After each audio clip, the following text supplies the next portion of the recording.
How to make an inverter using just two components. One, we have a doorbell transformer. It's normally going from 120 or 240 down to about 24 volts. And we've hooked it up in series with this toy motor here. And the toy motor is connected on what would normally be the output side, the low voltage side, but we're kind of using it in reverse. So the toy motor is hooked up in series with the low voltage side of the transformer. And as you can see, when it's powered up,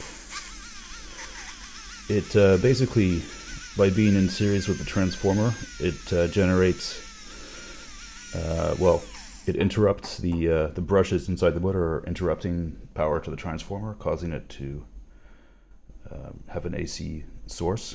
And on the output side, we have this normal 240 volt GU10 light bulb hooked up, which, as you can see, gets powered.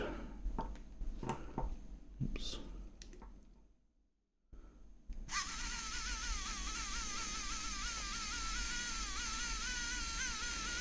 It doesn't work very well. I think basically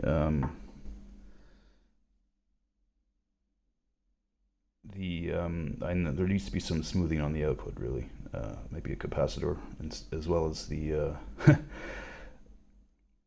as the light bulb would make it kind of stay lit more consistently. But yeah, for a very simple thing, it works.